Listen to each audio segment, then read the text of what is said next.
What's up, everybody? This is Jason from Straight Edge Knives. I'm here with Jason and Reuben from the Survival University, and they have some new blades coming out that Condor is actually making for them. These guys helped design them, or actually design them, and Condor is making them for them. And so, guys, what do we got? So we have three different selections of our school right now. We have Gallantry, which is our first Ganunting. I think it's the best Ganunting actually out in the market.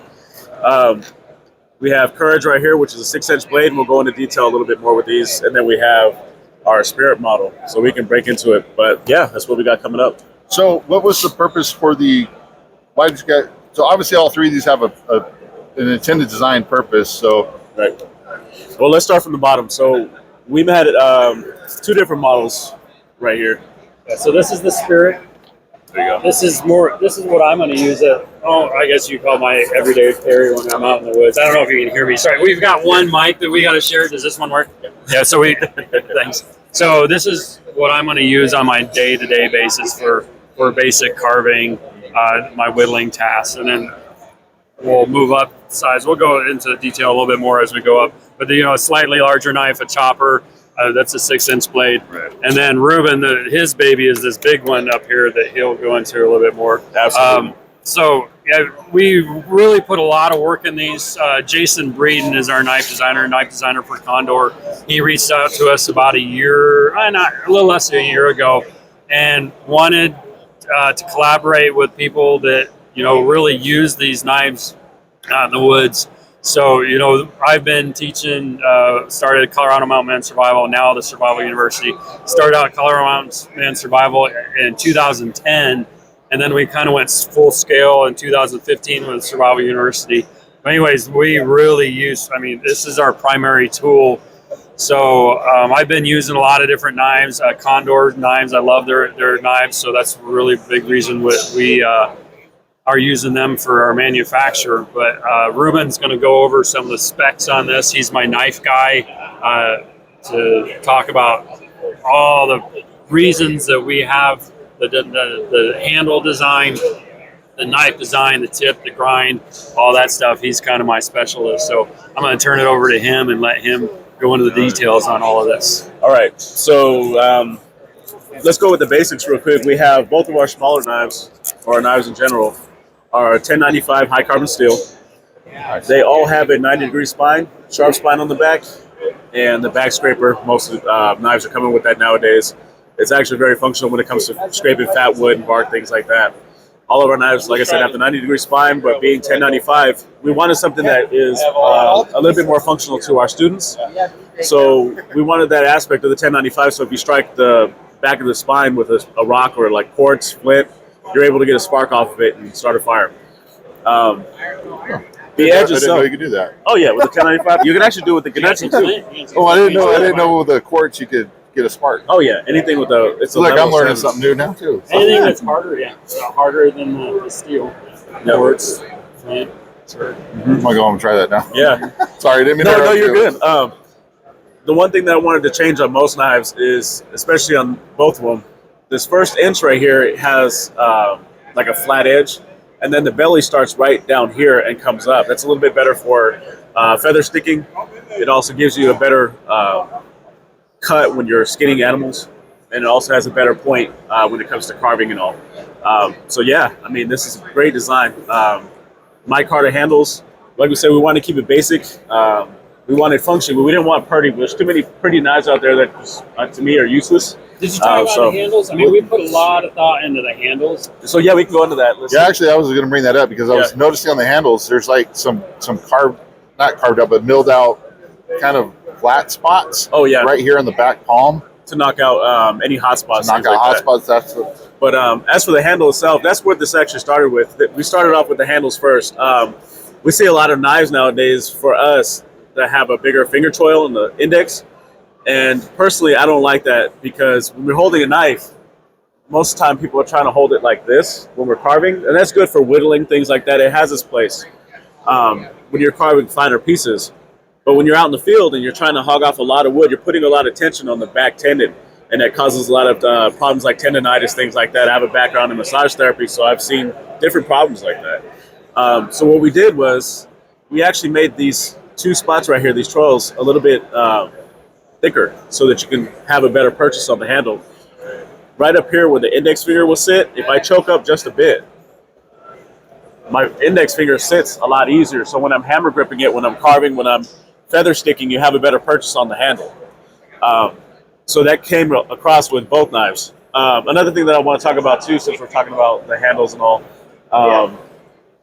you have to have something that's comfortable, no hot spots. It's like having somebody design a hammer for a carpenter that doesn't do the job sometimes, and we've seen a lot of that. So now that we have our, the instructors making a knife for you, it's a lot better. We do the job, and we can teach you how to use the knife properly so that you're not having those little problems. Now, when it comes to different people buying a knife, you have people's sizes are different. You have women, men, larger folks, smaller folks. So we wanted everybody to have a knife for themselves, but have a little bit of flexibility with it as well. So if you look at this smaller knife, and we have, my hands are smaller, this fits a lot better, and it has a little bit extra, and I'll show you why in a second, but it feels better in my hands. A little bit extra is if I want to choke up, a little bit, do a little chopping. With the larger knife, if you have somebody with larger hands, it's a lot bigger handle. You can choke up, and it's a lot more weighty, so you can get a lot of better chopping. With that said, if you want to get a smaller knife for your basic fine needs, and then your larger knife for your chopping needs, then you have both as a combo. If you wanted to have more of a one-tool option, which we don't recommend, but if you can only afford one knife, this has your chopping capabilities, but it's small enough to have your abilities to carve, smaller tasks, things like that. You can also mix and match. If you like this beast, we'll get into this a little bit more. You can take your smaller knife, your chopper. If you're a bigger guy, bigger knife, chopper. So there's a lot of options. You take all three. Have this whole like samurai gig going on. No, we're gonna have to figure out a triple piggyback carry system and stack them all on. Oh yeah, have them all right here, one on the back.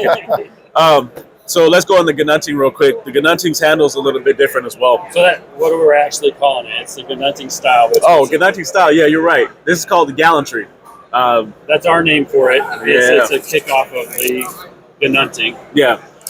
Sorry. Hopefully you can hear that. Yeah. So we call this the gallantry. That's our name for it. It's designed after the Gnunting, which is it's actually the Filipino Marines sword. We studied Fakiti Tershakali, and once we started that, when I saw the Gnunting, I fell in love with it. Out in the Philippines, of course, it's used as a tool as well as a weapon for their armed forces. But for us, we wanted to adapt the survivability along with the weapon itself, and not only to us for the survival school or for anybody studying survival, but to cater to those who study PTK. Okay, give you something that works, that's something you can take with you. Multiple functions. So we have actually incorporated both the martial arts side of it and the survival side. So what we did was thicker spine, being that we're in the Rocky Mountains, the finer spine's not going to do so well out there. The handle itself, again, if we choke up on the handle, the balance is real nice. I mean, you can poke the hell out of somebody if you need to, that's usually what it's for. But also, if I choke down, you can see the secondary handle down here. I'm able to chop a little bit easier as well. The finger grooves down here was actually inspired by a Filipino guy that was teaching me it one day, and he was talking about your reach in Kali, and what that's for. So when I'm back, make sure I don't poke nobody's eyes. That was a lot of good eyes here, pretty not eyes.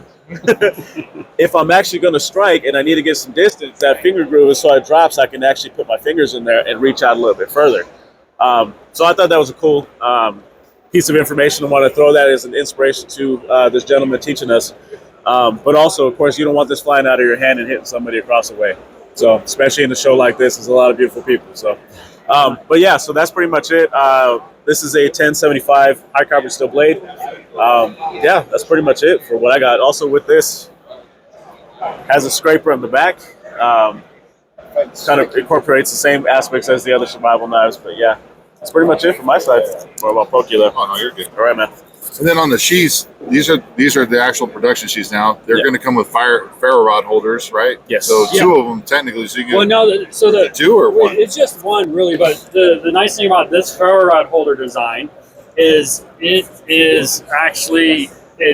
pulls apart. I don't know if you can see that. So you can do a smaller ferro rod in there or a larger ferro rod. Yeah. So a lot of the sheaths that are out there, you can only use a 1/2 inch or what is the other? I think it's I don't know, 3/8 maybe. Yeah. So you can you only use, so it's made for the smaller ferro rod, I believe, and then but you can put that half winch in and it'll hold both of them in it.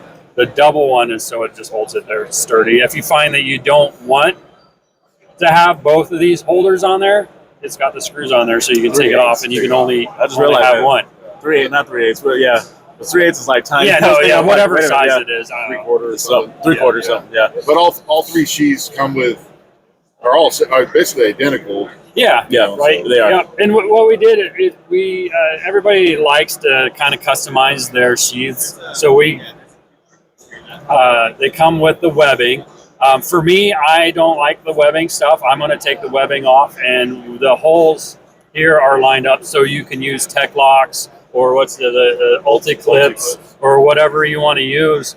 Because I like to carry my knife scout carry. Well, it's not technically scout carry because it's up my front. Scout carry's on the back. But that's when I'm carrying my knife on my waist. It's sitting horizontal like that. So I use that tech lock, and then you can change the angle of it however you want. But we kind of did the sheaths so people can customize a little bit. A lot of different grommet holes, so you can add attachments on it. Another thing you talk about, we got the holes in the handles of the knives, so you can attach it to a spear, make a spear out of them if you needed to, or if you need a little bit of length to cut something down out of the top of a tree, you're able to lash that easier. They're chamfered too, which is nice, because some people don't chamfer them, and then it winds up eating up your lanyard, your paracord, or whatever. Right. Yeah, we use these all the time out in the field, training students from little 5-year-old kids to the military, special forces, and everybody in between. So we wanted a knife that functions for us. We wanted a sheath that functions for us. Everything in here is really what we put a lot of thought into. And when we first got the first prototype last year, we took them out in the woods and we beat the crap out of them. So we made a few slight changes to our design because we found things that we didn't really quite like, and we worked out those bugs, if you will. I mean, it was very minor things, like little bit of changes in the handle for the hot spots. I think we change the clip here. Not really. It was more of the bottom right here. We had it in a little bit too far. Yeah, that's right. We originally had our belly. We didn't have a big enough flat spot right here. The curve started too soon, so it made it a little bit difficult for some of the whittling. So we gave us a little bit more flat real estate there. I think we added an extra 3/4 of an inch to this guy because we do a lot of batoning, a lot of splitting wood, which there's a lot of controversy on people. Do we baton our wood or do we not? Right. Yes, we baton the heck out of wood. If you don't like batoning, then don't. But we do. It's your choice. It's free country. But we do, and so we are capable of it. So yeah, we like the little bit of extra length on there for this blade. And like I said, a lot of thought in these, and these knives work for everything we do out in the Rockies. And I think you could take them pretty much anywhere. So kind of elaborate with my kid real quick, because we were talking about the classes themselves. I got my mic. Stop. You want it? No, I don't want it. You want it? You got I got mine. I'm special. See, I get my own, guys. So anyway, so we wanted to get a knife that incorporates all of our classes. We offer everything from tracking, butchering, basket weaving, medicine, everything. So your standard bushcraft. Bushcraft, yeah. So I mean, you have a lot of knives. You have bushcraft knives, you have your chef's knives, and all. So we wanted something that fits all criteria as best we could, as simple as we could, and that's kind of where we established these mostly. So awesome. Well, they look great, and I think Condor did a fantastic job of putting them together. Yeah, they did. Sitting here talking to you guys and explaining the different details of the knives I think is really helpful for a lot of people, because they, like I said, a lot of times if you're not too into knives, you're like, well, why is this like this? And that's why I was glad you guys were able to sit down and talk to us and really talk us through the design features of the blade. Sure. So where can everybody find you guys at, like social media wise and stuff? All right, yeah. So if you're looking for the knives, Condor is manufacturing these for us, but they're going to be at the moment exclusively found on our website, thesurvivaluniversity.com. So you can come find them there. Eventually, we'll probably branch out and be selling them through other avenues. But right now, just the survivaluniversity.com. We are typically not gear heavy. I mean, we don't focus on selling gear. This is our first time really doing anything. I mean, we sell some gear aftermarket, but we focus on training. So this is kind of a big deal for us. The fact that we're selling knives that we use, but yeah, that's where you're going to find us. Or come out for a class and you can pick them up from us out in the mountains. Yeah, right. Buy one, use it, and learn how to use it properly, right? Yeah. Oh, yeah. We get a lot of people that come out. We get a lot of people that come out to classes and they don't know what knife to use, so they just go to your big box store, your department store, and they buy what's there. You know, they'll spend $20, $30 a knife, or even up to $100 a knife, and God bless them. They don't know any better. No, but it's like, no judgment. You know, and some, I hate to say it, and I'm not going to mention any names, but some people endorse garbage, and they're selling junk knives. And it's not, whatever. I won't go in the story, but people bring those knives out there, and they just don't function. They're not doing what we need them to do, or they break. We've broken some high quality, big name knives out there, and that partially might be user error, and partially might be flaw in the knives or whatever. But we'll break tips. We've broke knives, at the hilt. Not all knives are full tang. I think you can see that our knives are full tang. For those of you who don't know what full tang is, you got steel all the way from the base all the way up to the tip of the knife. It's one solid hunk of metal. But I just kind of went on a tangent there. But yeah. I do it all the time. Yeah, the Survival University, that's where you're going to be able to find them for now. And hopefully here soon you'll be able to especially get them elsewhere. This has been our most popular out here, so yeah. All right, guys. Well, thanks again for sitting down and talking with us. I really appreciate it. Guys, make sure you go check out the Survival University. Check out their website. I know they have some social media pages on Instagram. They're always posting stuff on there too. And get class schedules, get signed up, learn something. We'll see you guys out there. All right, guys. Stay safe, stay sharp. See you next time.